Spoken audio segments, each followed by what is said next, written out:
Are you satisfied with your understanding of sustainability? If you are not, imagine a journey together, a pluralistic one, with academia, innovators, startups, NGOs, all looking for solutions to the greatest challenge of our time. My name is Samuele Tini, and this is the Sustainability Journey. Welcome to another episode. Today we are going to a place which is called the home for a sustainable world. When I read that, I say, let me see and discuss with the founder and the CEO, and then we will know how he's called, Andrea Gori from Illuminem. Andrea, thank you so much for being here today. Thanks to you, Samuele. It's my pleasure, and thanks to all the friends of the Sustainable Journey. And Andrea, home for a sustainable world. So I want to know more about that. But of course, our first question, who is Andrea? What is your journey? It's already very personal, Samu. And my story is simple. I'm one of the many climate quitters, those people that decide to live on the side, the big career, the big corporate world, to literally create something with a positive impact. And more specifically about me, I'm 30-year-old. I'm coming from Tuscany, so from the Italian countryside. And I spent a long part of my career in BCG, where I was the global green champion. And in the last 2 years, I dedicated myself to the cause of Illuminem. And we will explain, I'm sure, later more about it. Fantastic. In fact, Illuminem, for the people that are not familiar, we would like to know what is it, what it stands for. And you are christened yourself Chief Earth Officer and also the founder of it. So I want to understand a bit more about the platform and why you have left the golden consulting world to launch yourself in the startup world. First of all, let me apologize with all the friends for using this very bold name. It's literally the genius of our marketing team. We launched a campaign literally 1 year ago. It was Earth Day. And on Earth Day, we called all companies with a mission to do the better of this planet, to say, today, you're not just a chief executive officer, CEO. Today, you are a chief Earth officer. And to keep the campaign, to keep the slogan going, I kept, let's say, this name, hopefully in a more humble way than it might sound. But this is actually the background of this story. And instead, I'm very happy to present to all of you Illuminem, all of you that might not know it yet. Illuminem is today the second most read platform on sustainability worldwide. We are proud to have 250,000 users. Let me go always concrete, Samu. Concretely, we today are a media platform that on one side gathers literally every single content going out in sustainability. With the power of AI, it immediately categorizes. Let's say these are content about wind, and these are content about biodiversity. Immediately rank and immediately summarize in 60 seconds all of this. In parallel to this, and this is something that brings us together, we are very proud to have today the largest expert network in our industry. We're talking about 1,500 thought leaders, including someone called Samuele Tini. I don't know if you ever heard of him. Yes, these fantastic personalities are literally honoring us with their insights on what is happening in the broader world of sustainability. So bottom line, today Illuminem is a company that has one of the largest traffic about giving knowledge on sustainability. I always insist, free for all. And at the same time, is a company that is developing further insights on the data space. I always close mentioning the mission, right? We say that we are here to empower the sustainable transition. And our aim goal is to empower the sustainable transition with the most insightful information and data. Fantastic. And can you share a bit more on how you want to couple the two, so the media and data? Absolutely. It's very important to me that the mission is never compromised. So for this reason, and we're proudly so, we actually are probably the only large, let's say, sustainability media platform where all content is free for all, free at any time. And this is without any advertisement, without any barrier of registration and so on. Like to do that, of course, you need to make sure that you create also some healthy revenue streams. Otherwise, you're not an entrepreneur, you're just a charity. And nothing against charities, but at least in my small perspective, I feel that you can do 10 times more when you align economic interest and the benefit you bring to mankind. So in this sense, what is the part that is not, let's say, media, is the part of data, is something that we monetize as a simple SaaS, software as a service. And so we actually enable companies to access sustainability performance, sustainability data on any company of the world, private and public. And we specifically use this data to enable sustainability solution providers to sell. Let me give a concrete example to make it simple. We help a company in the carbon space, renewable energy space, green tech space at large, in giving them the right insights where they can scale their solution, which customers are looking for their solutions. And by enabling them to grow, of course, we enable Illuminem to have healthy revenues and offer to everyone for free all these insights and information that I mentioned before. Fantastic. And there's really an interesting part. And we will also go and discuss which also are the perspective for the future. How do you want to grow a startup that is just, as you say, little more than 1 year, 1 year and a half. Really a startup, I can say, that is doing well by also doing good. I want to get a step back. The golden days of the consultancy world, which also shaped the way you have discussed and you are framing, I think, also your Illuminem journey. So you have been at the BCG, the global green champion. So can you share with us some of the key sustainability projects that they can, of course, can be shared with us, and also how these experiences influenced you and shaped your next step into Illuminem? Thank you indeed. I always like to say that I was probably at the right place at the right time. But beyond that common sense, I was moved by this strong passion, the same passion that today brought me to Illuminem already before, when I was in high school or before I joined BCG itself. And so in BCG, literally, we started internal to the company what was a movement in some way radical, in some way honest, in all ways business positive. And I first started leading in one specific country. So I was myself in BCG Paris and BCG Dubai most of my career. Like in one specific country is literally all the action, the projecting on sustainability. I was quickly given the responsibility to lead what is the green team. The green team means the group of consultants that focus on sustainability topics on a continent level. And ultimately, I was given the chance to represent the BCG worldwide as the BCG Global Green Champion. So the one coordinating many initiatives, the one taking a fast lead at the agenda. And I literally had the chance in this way to sow and to support companies in any continent on their sustainability journey. That was simply fantastic. That is what gave me the lesson to create Illuminem. Let me mention some of them just in my personal ranking of interest. I was super fascinated to help the IPO of what is today one of the top green company of the world, a company that was having a legacy. And as you understand, the challenges in this case is how can you literally clean your past? So dismiss some assets. So make sure that if you have some unbalances towards local communities, you readdress them.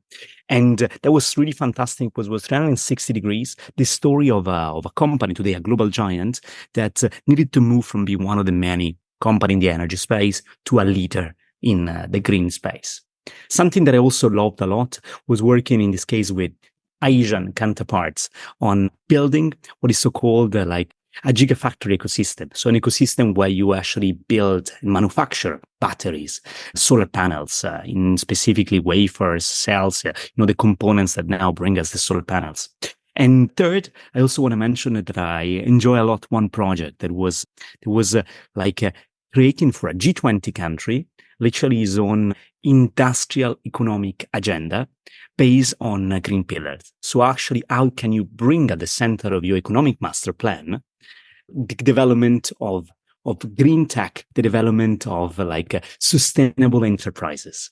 And so all of these, probably to close on this point, give me one strong feeling that I always repeat and repeat, that when we do something that is green, something that is, let's say, like having a strong environmental impact, is not just ethically better, but is economically better. And this has been the story of my journey, the story how in BCG, we moved from being a team of a couple of friends to be like one of the most important practices in entire company. And there's a story of now at Illuminem, how like a group of climate quitters is positioning itself at the center of the debate and bringing the world to the right direction. Fantastic. And it's really interesting. I want to go a step subsequent, and then I have another question about companies. But the first question is about the consulting sector. So given your experience and now worldwide at the top level, I mean, there have been also some critical points. I read recently a book from Professor Mazzucato discussing how, consulting is not really driving the agenda forward, but is putting back or holding or maybe pushing towards oil and gas rather than sustainability. How do you see the consulting sector and the role in driving sustainability initiatives? First of all my respect to Marianna, Professor Mazzucato. I think everyone has read their book and the entrepreneurial state, like that somehow like change our mindset of how we need to become entrepreneurial at the core of our economies, at the very center of the governments to thrive. So I think our consideration needs to be taken with utmost care. At the same time, I probably stress 3 points to rebalance a bit the perspective here. First of all, by design, consulting is a following industry, not a leading industry. Consultancy needs to please a client, so needs to act in certain boundaries. And having the hope or the belief that is thanks to consultants, that is a company doing breakthrough innovations, it simply never happened in history and will never happen. It's just by the DNA. So in this sense, let's literally tone down expectation. Consultancy help you to do better the how, not necessarily the what. Second, in what regards the conflict of interest between pursuing a greener or a blacker agenda, definitely the conflict of interest exists. This exists without any consulting involvement, and it's simply like a trade-off of short-term versus long-term. And it takes a lot of guts will. It takes a lot of courage, some time to forego short-term profits for the sake of a long-term benefit. And lastly, what I can say about this idea that consultancy is actually hindering the development, in my opinion, in any sector, there are the good and the bad, right? So I don't want that the few examples that are negative can actually give a black image to everything, because I want to tell you what I witnessed. Literally at the core of BCG, but so at the core of the friends working in any other consulting firm, there are thousands of people that literally have the same ideas that we have here in the Sustainability Journey podcast. The idea that our mission is bigger than just delivering a project. And I want to speak probably on their behalf to say that everything is always a bit mixed, but we need to give credit to those moving the needle in the right direction. And there are many, trust me. Fantastic. Thank you for the clarification. It's really adding to the debates and the discussion. And the subsequent question is, we have read on newspapers, on investors, even leading figure, having a backlash against ESG, terming it like a hidden agenda, a way to weaken capitalism and passing some other concepts in companies. So how do you respond to those critics? And as well, why is it important for sustainability for companies? Samu, that ESG is literally my favorite research topic. So I'm sorry if I can speak for hours about it. And actually, for those that are... But we want to learn from you. You're too kind. But for those that actually know Italian, I actually did a TEDx, literally couple of months ago on, it is called the ESG Revolution, where I explain a bit everything that is happening. You can find it on YouTube, and we're very proud that we brought some clarity to that debate. But let's go to the core of the question. So first of all, ESG is not in a crisis. It's actually growing, and it's growing crazily. Of course, the politicization of the ESG is happening in a sense that if it was a side topic where only few investors or asset managers were involved, today is literally something at the center of the political debate. But if we distinguish what is the macro trend and what is the daily chat, so there are more and more money, even now that everything is under criticism, that are going to be ESG managed than vice versa. The second concern is that let's be clear. ESG itself is not changing the world for the better. Otherwise, you would have expected that in the past 3 years, where literally trillions of dollars moved to be ESG managed, everything would have changed.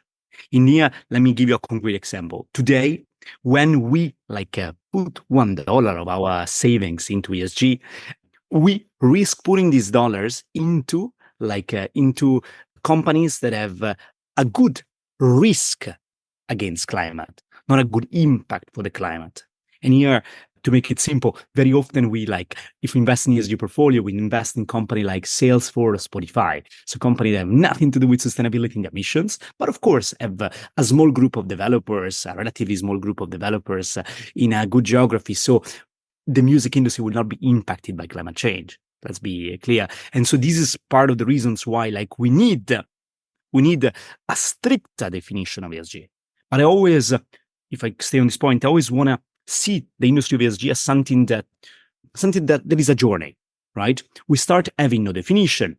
We start having a loose definition. We start having a tiering definition. So having more and more rules that say let's imagine ESG plus, to say that it's not only respecting certain criteria of risk hedging, but it's also respecting certain criteria of impact.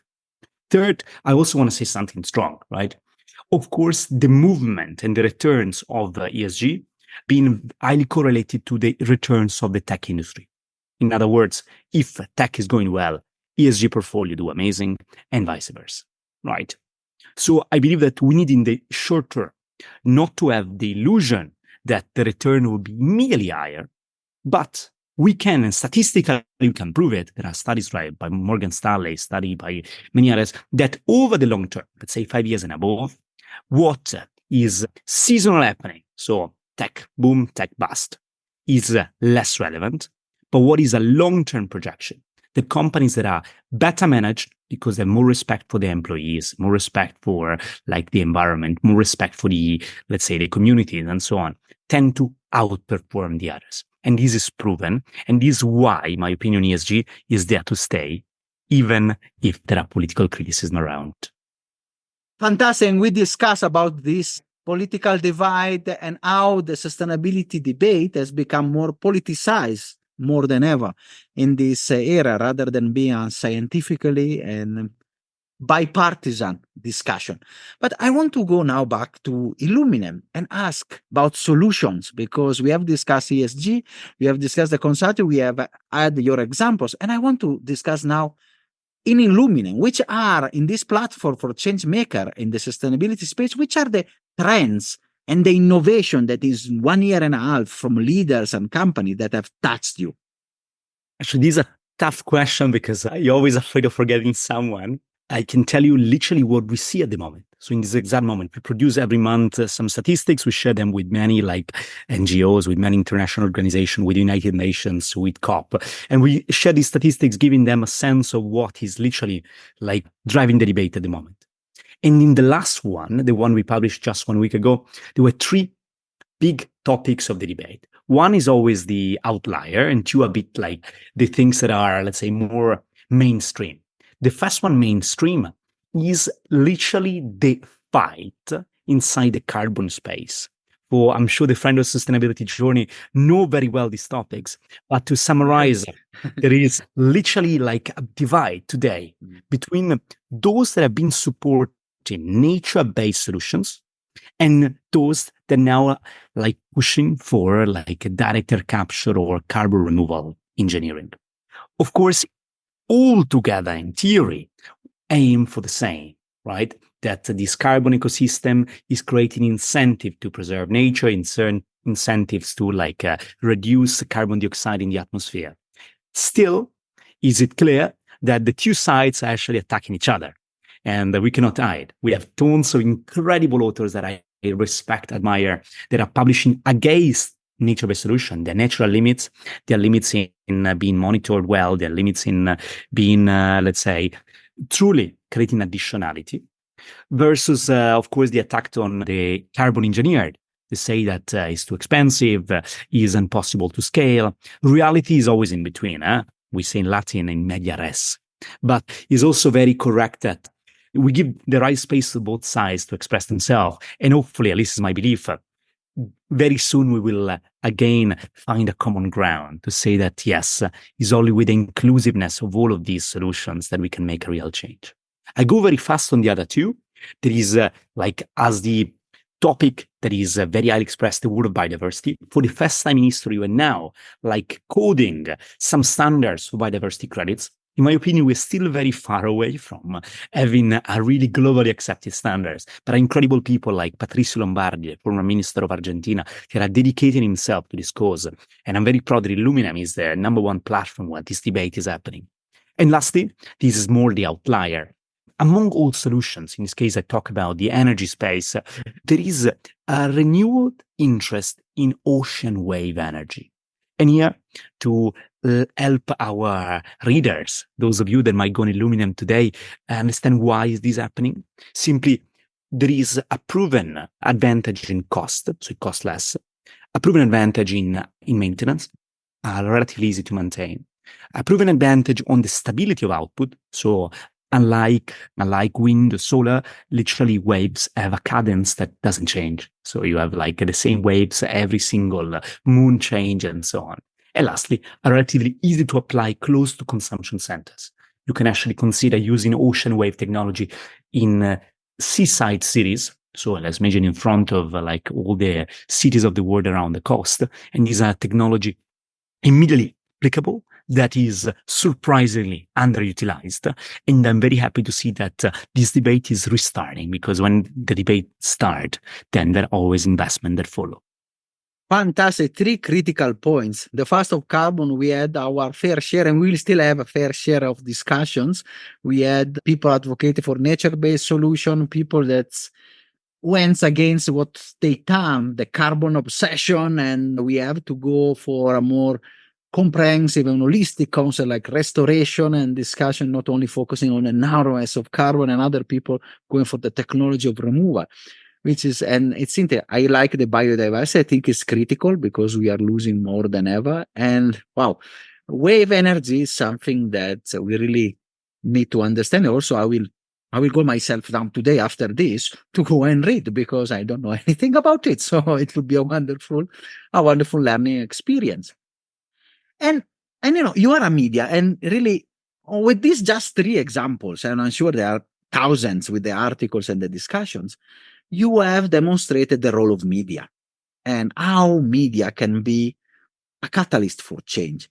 And especially nowadays, where if we open our phone or our laptop computer and we get all sorts of messages, mainly polarized and divided. So if we are one side of the spectrum or another side of the spectrum, it seems that the world has a completely different color.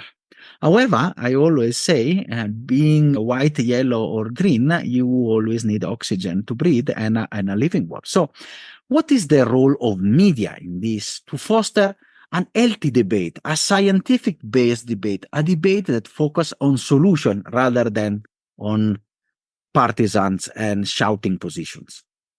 Yeah, Samu, I would love to argue what is the role of knowledge.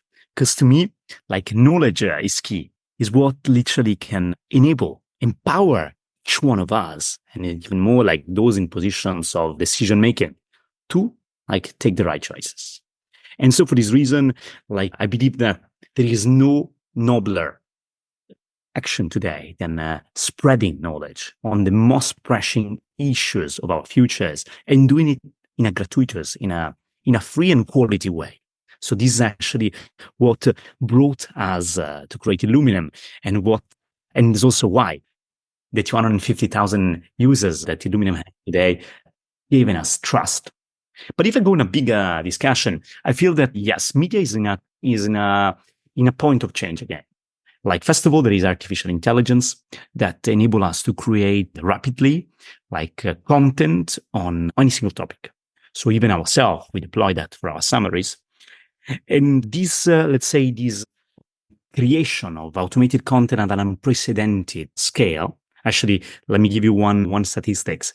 Is proven, one of the amazing research I read recently, that today any 10 years old person has on his mobile phone more information, more insights than what Bill Clinton had when he was president of the United States.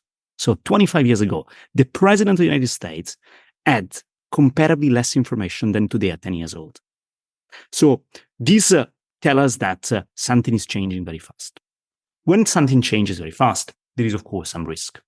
Me, I'm techno-optimist, so I believe that the risk not enough to justify a crisis of the system, and most importantly, to outweigh the benefits that we are now all of us seeing. But let me tell you what I see. And given this excess amount of information that now is in our hands, especially in sustainability, we see a polarization of the market. On one side, there is a push to quality, what Illuminem betted on. I always say to my friends, we prefer being a bit boring sometimes, but always correct. And those that are on the contrary, going on the purely pop immediacy of the information. And it's fully respectful as well, because there are people with a limited time span. And those, in my opinion, that are stuck in the middle. So I think that, to close on this point, I feel that media have a huge role to play. Media is rapidly transformed by technology. And in this new technology ecosystem, either you go for quality or you go for absolute simplicity. And if you try to be in the middle, you just get stuck. And very interesting. And I'm sure the quality and being rigorous is always a safe bet, and especially if foster knowledge. And on that point, where do you want to take now Illuminem? So after 1 year, now you have started walking if you were a human. So where do you want to take your startup? Which are the next step? That's the most beautiful and challenging question for me, Samu. So I hope that you and all the friends, all the listeners can give us the right support in that. But my vision is that we can create what is a bit the Bloomberg of sustainability. Bloomberg, not in a comparison of business model, Bloomberg in a comparison of what that company made for the industry of finance. In other words, the industry of finance, if you take in the 1980s, 1970s, was literally lacking accountability, lacking transparency, lacking a lot of simple thing centrality of the information and so on. That company brought everything in one single platform. That single platform has aggregated all the data points, has provided the right information, and that, of course, empowered the entire finance industry to thrive in a good and a bad sense, but at least it gave the means for an industry to thrive. I believe that sustainability is now in need of a Bloomberg moment, a moment where literally we have more transparency. You can call it greenwashing to make it simple. Literally, we have more accountability. And I would love Illuminem to play exactly this role, to be their platform. And I want to insist on a free base, because when it's free, it's accessible by everyone. The platform that provides to everyone, without any discrimination, all the transparency, all the information, all the data that can literally make the sustainable transition possible. You have been a champion before as the global green champion, more than that in one of the biggest consulting. And now you are at the forefront, spearheading free knowledge, free quality knowledge for people, and also data for companies to enable them to make solution with Illuminem. And it's really a brave move. And from those heights, since you have reached we can say, the Everest of the big points of sustainability, for people that are still at the base camp or even at the sea level, what you can tell us that we want to aspire to become entrepreneurs or professional in the sustainability? Here I have literally the boldest advice. And I always say to any young person, any person in general, like that we need all your intelligence, we need all your courage, we need all your perseverance to really literally make this change happen. So I always say, please unite, like identify like those change makers, stay close to them, act with them, be yourself the next leader. Don't be afraid if in the short term everything sounds impossible. Don't be afraid if there is always a reason why not to do that. Because I believe that there is no regret in giving it a try. But most importantly, like you will see, and I've been witnessing how like the sum of our individual actions are literally making a difference. So I would love you to see that. I love you to feel that reward. Never give up on the right cause and immediately start maybe with your idea, maybe like joining an organization that is impact driven, maybe like spreading in your community the right words, because we need all of that. So Samu, let's wish to all of our listeners today that they can, and they might be the next big change makers, and we're here to support you. Fantastic. Thank you so much, Andrea. And even a small step, if we have a couple of minutes to read an article, heads over to Illuminem and start reading and learning from leaders. So really thankful and humbled to have you here, and thank you for your insightful episode. It was a great pleasure. Thanks to you, Samu. Thanks to all the friends of the sustainability journey. And of course, let's keep it green. Are you satisfied after this wonderful episode? Let's continue together our sustainability journey.